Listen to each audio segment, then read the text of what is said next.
question one more time. What is your name? What do you do? And at what reserve? I'm Allison Leschen. I'm the reserve manager at the...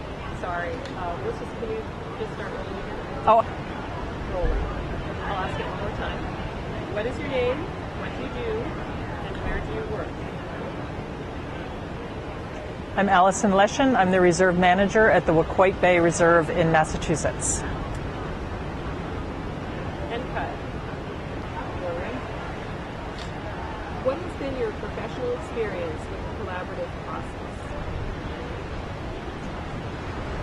So I've used the collaborative process in previous jobs without knowing that it was called that. I think it was just sort of an instinctual thing, bringing together diverse stakeholders, people who are going to be using the science, the scientists, to basically try and come up with science that everybody could buy into the results of, and then it could be used by those stakeholders. And it was extremely successful in that instance. And then more recently, of course, we applied for a Science Collaborative grant, and that was a very collaborative process with the fellow applicants, the partners on that grant, basically, where we were involved together right from the beginning. The end users were really helping to form the type of science that was done and really give the scientists guidance in terms of what kinds of information they would need to do what they wanted to do with it. Okay. I'll ask the question again. Tell me about how using collaboration has affected a specific project. I think for me... Oh. That's all right. We'll start again right from here, and I'll just do it quickly. I think for me, I've seen it kind of from both sides. In my previous job was an active researcher, a field researcher, and in this job, of course, I'm more of a manager. And so I think as a researcher, it was very gratifying to know that the work I was doing was going to be used by somebody for a good purpose, hopefully, and to be kind of participating in that whole process and to see it put into use. On the management end, on the other end, it's equally gratifying, I think, to know that the work that we're coordinating is, again, it's that the science is going to be supplying what the management community needs. Specifically, my last job, I was the horseshoe crab biologist for the state of Massachusetts and brought together, there was a lot of missing data and not very much data on the status of the population. We had conservation groups saying that the population was really in danger, and we had the regulatory agency saying it wasn't a problem, and the fishermen saying it wasn't a problem.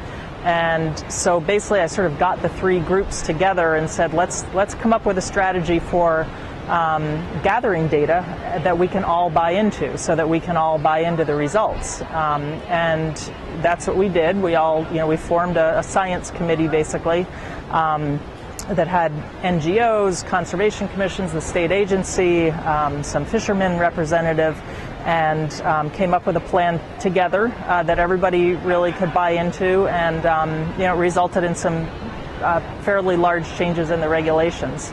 And so it was very successful. It was a really great process.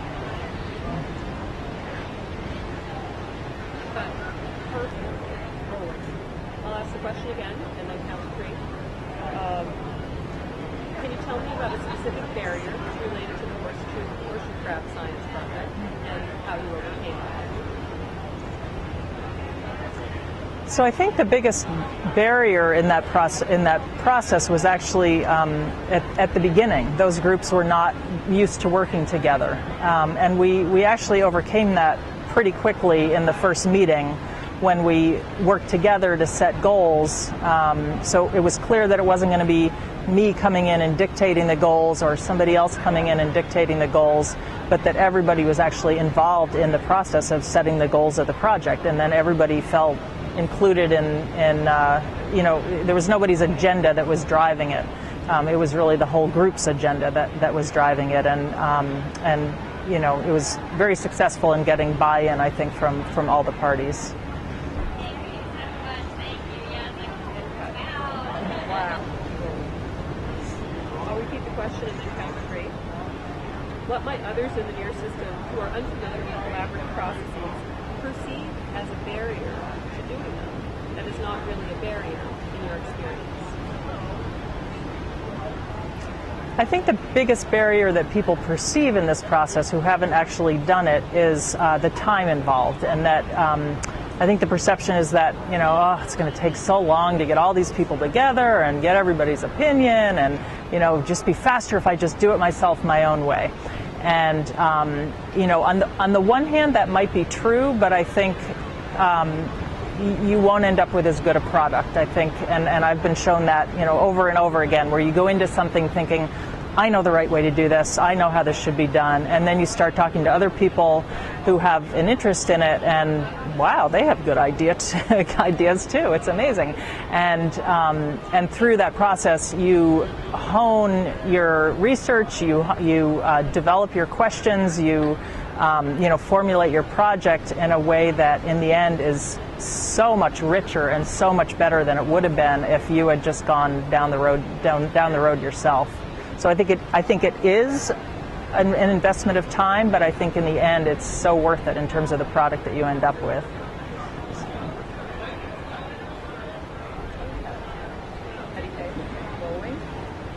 I'll repeat the question. What is the most important thing to doing collaboration well? So I think a really important factor in having collaboration work is to have a group of people who, at least on some level, believe in it, or at least are willing to try it and give it a chance. And also, I think to have somebody who's good at facilitating diverse groups of people who can bring in different opinions and kind of meld them into a common goal, I guess. So I guess that's what I would say. Maybe I did this enough in that first question, was because if the target audience is researchers, at least partly, that what's that? Oh, it's just the okay. Just that it can be really satisfying for them, like that their science can. I don't know, just that whole thing about the fact that their science is actually getting used and getting a wider audience than if it's just in a journal, and talking to a bunch of peers at a conference or something, that it can create real satisfaction for scientists in a way that they don't usually get it, or they might not even realize that they need or that they want, but that it can do that. Try that? Sure, and you can stick it in somewhere if it fits. So I think if there was one more thing I wanted to convey, especially to so I think if there was So I think if there was one more thing I wanted to convey, especially to researchers, having been one myself, is that this can be a really satisfying process in the end, or result, I should say. I think researchers are used to, they do their experiments, or they write it up, it gets published in a journal, they talk at a conference, and that's sort of it for the audience, as you have your peers.